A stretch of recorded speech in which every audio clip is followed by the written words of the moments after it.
दोस्तों आज हम बात करने वाले हैं Motilal Oswal mid cap fund की। इसका पूरा का पूरा जो विश्लेषण है वो करने वाले हैं और कुछ ऐसी खास बातें इस फंड के बारे में बताने वाले हैं जो कि आपके लिए जानना बहुत ज्यादा जरूरी है। तो पूरी की पूरी जो वीडियो है वो पूरा का पूरा एजुकेशन पर्पज के लिए होने वाली है। किसी भी तरीके का आप एडवाइस, सजेशन या रिकमेंडेशन बिल्कुल भी नहीं है। और ये जो वीडियो है आपके सेल्फ एनालिसिस के लिए बनाई जा रही है। तो स्वागत है मेरे चैनल दी एक्टिव तरुण में। मैं हूं आपका दोस्त तरुण और स्वागत करता हूं आज की एक और म्यूचुअल फंड रिव्यू की वीडियो में। देखिए, Motilal Oswal mid cap fund जो है, ये फंड हमेशा आपका मिड कैप कैटेगरी का नंबर 1 फंड रहा है। इसने जब से लॉन्च हुआ है आज तक बहुत अच्छी परफॉर्मेंस दी है। अभी जब मार्केट गिरने से पहले इसका जो सीएजीआर था वो 26 से लेकर 27% के बीच में चलता था। आप सोच लीजिए, जो सीएजीआर है वो 26-27% चलता था मिड कैप कैटेगरी का। 5 स्टार रैंकिंग तो हमेशा ही रही है इसकी, मैक्सिमम कई साल से। लेकिन पिछले 3-4 महीने में इसमें काफी उतार चढ़ाव हुआ है। कल्याण ज्वेलर्स वाला केस हुआ, उससे पहले एक दूसरा केस भी हुआ, तो जिसकी वजह से जो इसकी पॉपुलैरिटी थी ना वो थोड़ी डाउन हुई और इसके जो रिटर्न्स थे वो भी डाउन हुए।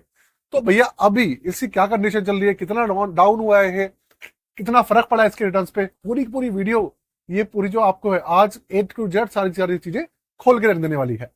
तो जिस फंड की बात कर रहे हैं उसका पूरा का पूरा नाम है Motilal Oswal mid cap fund direct plan, regular plan, कोई सा भी आप प्लान ले लीजिए, बात एक ही है, फर्क है सिर्फ एक्सपेंस रेशियो का। तो अब अभी के पोजीशन में मैं बात करूं अप्रैल 2025 में जो उसका एनएवी चल रहा है वो चल रहा है 99 रुपए 11 पैसे। देखिए, इसका जो एनएवी था वो 100 रुपए से ऊपर था, ठीक है, लेकिन भाई इसके अंदर गिरावट आई, तो भाई गिरावट आने के बाद अब इसका एनएवी जो है 100 रुपए से कम आ गया है, 99 रुपए 11 पैसे पर आ गया है। अच्छा, सीएजीआर जो इसका 26 से 27% चलता था वो अब एवरेज होकर कितना रह गया, 22.89%। मतलब आप मान सकते हैं अप्रॉक्स में 23%, करीबन 3.5% जो इसका सीएजीआर है वो गिर गया है। किस वजह से गिरा है, जिसकी क्योंकि इसके अंदर गिरावट हुई। कितनी गिरावट हुई है ये मैं आपको बताता हूं। पिछले एक साल के अंदर जो इसने रिटर्न्स दिए हैं वो दिए हैं 7.95%, अप्रॉक्स में करीबन 8% के इसने रिटर्न्स निकाल के दिए हैं पॉजिटिव। अच्छा जी, 6 महीने की बात करेंगे, 6 महीने में कितने रिटर्न दिए, तो दोस्तों 6 महीने में इसने माइनस में 19.44% के रिटर्न दिए, 19.5% के आसपास, ठीक है। तो 3 महीने में जो दिए हैं वो है 19.04%।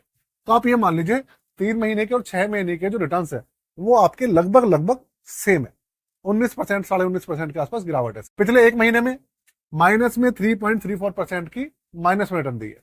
पहले रिकवरी हो गई थी, लेकिन जब ट्रंप चाचा ने फिर जो टैरिफ इंप्लीमेंट करे तो उसके बाद से आपको पता है कितनी गिरावट हुई थी, तो फिर से माइनस में आ गया ये क्या, सारे फंड्स माइनस में आ गए, जितने भी पॉजिटिव हुए थे पिछले एक महीने में वो सारे नेगेटिव में आ गए दोबारा से। तो मार्केट ने रिकवरी तो करी है तो ये दोबारा से पॉजिटिव में आ जाएंगे। तो भाई अब आगे चलते हैं। सबसे पहली बात, क्या ये कैटेगरी के बराबर गिर रहा है या कैटेगरी से ज्यादा गिरा हुआ है, तो मैं आपको एक चीज बिल्कुल क्लियर बता दूं, ये कैटेगरी के बराबर ही गिरा हुआ है। मतलब जो मिड कैप कैटेगरी है ना वो भी 19-20% ही गिरी है और ये भी 19 और 20% के बीच में ही गिरा हुआ है। ऐसा नहीं है कि ज्यादा गिर गया है, ऐसा बिल्कुल भी नहीं है। हाँ, कैटेगरी से कम भी नहीं गिरा है, ये बात है। क्योंकि जैसे दूसरा फंड था जो कोटक था वो कैटेगरी से कम गिरा था, लेकिन ये कैटेगरी के बराबर गिरा हुआ है। इसका जो सबसे बड़ा इंपैक्ट था वो ये था, जो कल्याण ज्वेलर्स वाला जो केस हुआ था उसकी वजह से इसके रिटर्न्स पे काफी ज्यादा फर्क पड़ा है। तो भाई ये तो होगा इसकी अभी के समय में जो करंट पोजीशन चल रही है वो। अब आगे चलते हैं। रैंकिंग इसकी पहले भी 5 स्टार थी, अभी भी 5 स्टार इसमें बरकरार रखी हुई है। पिछले 3 साल का जो सीएजीआर है वो है इसका 23.71%, मतलब पौने 24% के आसपास मान लीजिए। 12 साल का और 3 साल का सीएजीआर लगभग लगभग इसका बराबर ही। अच्छा, बेंचमार्क का Nifty mid cap 150 TRI benchmark को सामने ही है। तो बेंचमार्क जो भी है, इंडेक्स जो भी है, जितने भी हमारे मिड कैप फंड्स हैं, मैक्सिमम 2 ही बेंचमार्क है, या तो बीएसई 150 टीआरआई है या निफ्टी आपका 150 टीआरआई है। मिड कैप 150 टीआरआई सेम ही है, ज्यादा कंपनियों का फर्क नहीं है, सेम है। रिटर्न्स भी इंडेक्सेस के लगभग लगभग सेम है। एक्सपेंस रेशियो 0.64% है। अगर मैं बात करूं एसबीआई से, एचडीएफसी से कंपेयर करूं तो उनकी अपेक्षा भैया इसके एक्सपेंस रेशियो काफी कम है। अच्छा, एग्जिट लोड है इसका 365 दिन में निकालते हैं कोई पैसे तो भैया 1% है, ऑब्वियसली बात लगेंगे। 365 दिन के बाद 0% है, ठीक है। 26,028 करोड़ का मैसिव इसके अंदर क्या है, एयूएम, अच्छा खासा इसके अंदर एयूएम है 26,000 करोड़ का। और रही बात 500 रुपए से एसआईपी शुरू होती है और 500 रुपए से लमसम शुरू होता है। तो भाई ये पूरा का पूरा इस फंड का जो है अभी क्राइटेरिया चल रहा है ना। तो थोड़े से इसके पोर्टफोलियो वगैरह के बारे में बात करता हूं। तो पोर्टफोलियो के अंदर क्या कहानी है भाई कि इसके अंदर अभी क्या है, 68% जो है वो लगा हुआ इक्विटी के अंदर, 18.5% हो गया डेट फंड्स के अंदर।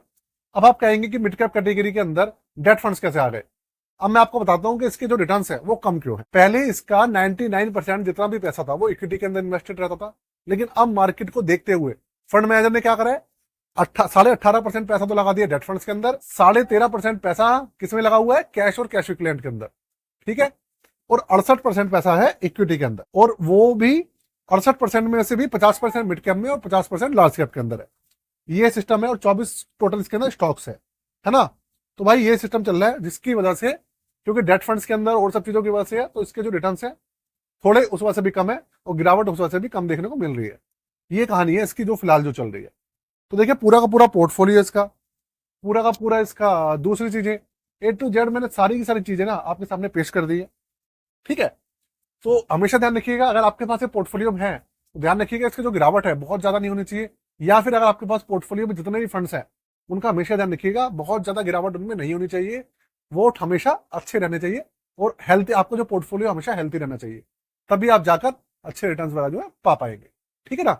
तो भैया अपनी जो पोर्टफोलियो चेक करते रहिएगा, ऐसा मत कीजिएगा कि चेक ना करें, हमेशा अपने पोर्टफोलियो जो चेकिंग है वो करते रहिएगा, ठीक है। कोई हेल्प वेल्प चाहिए हो, कुछ भी चाहिए हो, तो किसी किसी भी तरीके की हेल्प चाहिए, कुछ भी चाहिए हो, तो आप एक बार डिस्क्रिप्शन जाके चेक कर सकते हैं, डिस्क्रिप्शन में सारी चीजें लिखी हुई है, ठीक है। आज के लिए जय हिंद, वंदे मातरम।